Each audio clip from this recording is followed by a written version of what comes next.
Think launching a billion-dollar global empire takes a fancy MBA, truckloads of venture capital, and starting before you're 30? Think again. One of the most recognizable faces on the planet, a dude synonymous with finger-licking goodness, kicked off his world domination tour at an age when most people are eyeing retirement homes. And his seed money? A measly $105 from his very first Social Security check. Seriously. The story of Colonel Sanders isn't just about chicken. It's about spectacular failures, unbelievable persistence, and starting big when you're technically already old news. What was his secret? It's probably not what you think.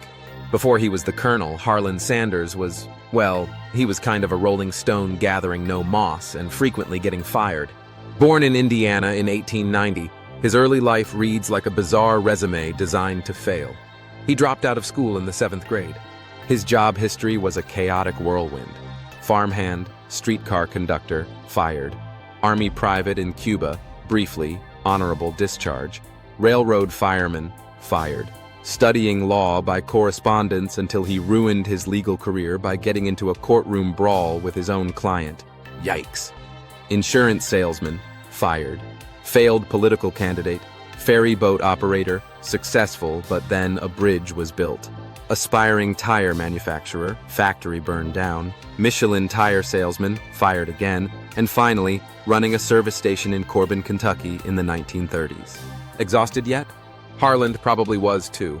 This wasn't a strategic career path. This was a masterclass in trying everything and seemingly mastering nothing except maybe getting canned. It was at this Kentucky service station, though, that things started to simmer.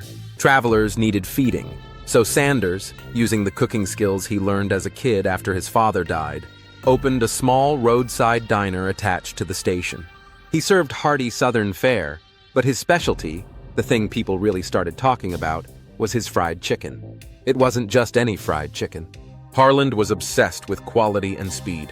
He tinkered relentlessly with seasonings, eventually landing on his now legendary super-secret blend of 11 herbs and spices. But his real breakthrough? Using a pressure cooker.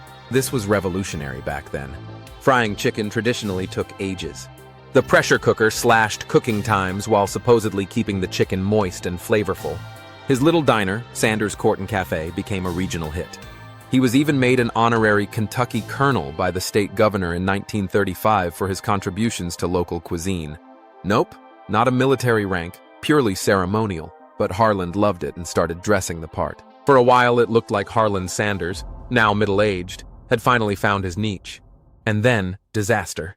The relentless march of progress, in the form of a brand new interstate highway, I-75, completely bypassed his beloved Corbin restaurant in the mid-1950s.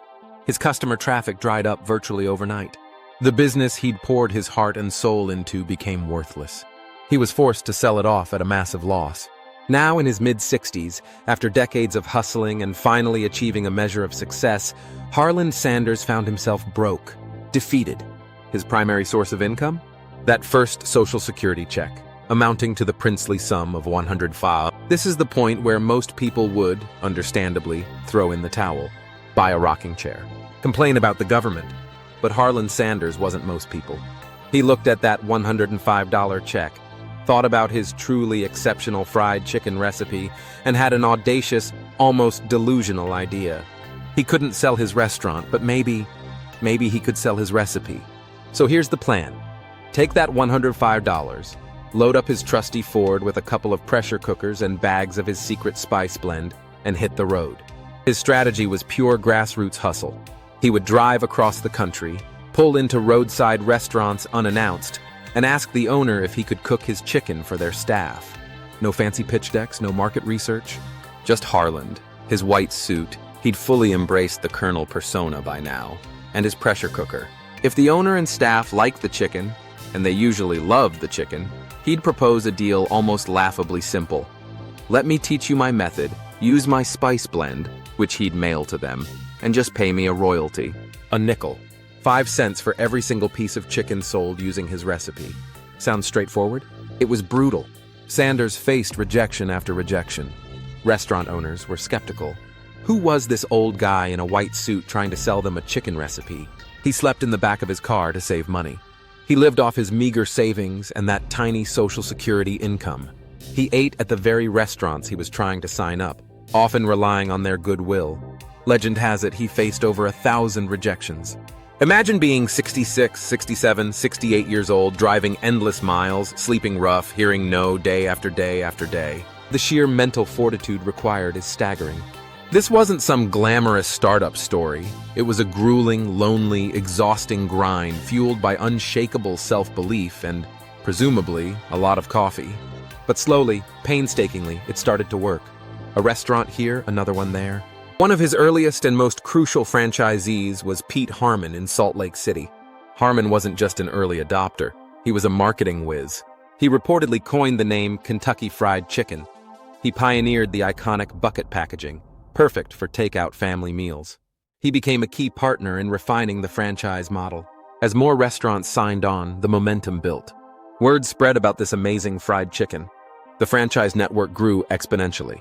By 1960, there were around 200 KFC outlets. By 1963, over 600. Harlan Sanders, the man who'd failed at practically everything for over 6 decades, was suddenly a multi-millionaire and a household name, his face becoming one of the most recognizable brand logos on Earth. He'd done it. He'd hit the jackpot long after everyone else had quit playing. In 1964, at age 74, Sanders sold the Kentucky Fried Chicken Corporation to investors for $2 million, roughly $19 million today, plus a lifetime salary to remain the face of the brand and its quality controller. And quality control he did. The Colonel became legendary for surprise visits to KFC locations, and he was notoriously grumpy if the food wasn't up to his exacting standards. He once famously complained the new owner's gravy tasted like wallpaper paste. He cared about the chicken, even after cashing the check. So, what was Colonel Sanders' secret? The magic ingredient that let him build an empire with just $105 at age 65. It wasn't just the 11 herbs and spices, though a killer product certainly helped.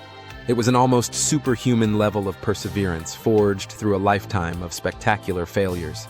It was the ability to see opportunity, franchising the recipe, in the face of disaster, losing his restaurant. It was the sheer audacity to reinvent himself and launch a national brand when society considered him past his prime. It was the relentless, car-sleeping, rejection-absorbing hard work he poured in during his late 60s. The secret wasn't just in the recipe, it was in the man himself, the stubborn, white-suited colonel who simply refused to give up. Makes you wonder what you could do with your next paycheck, doesn't it?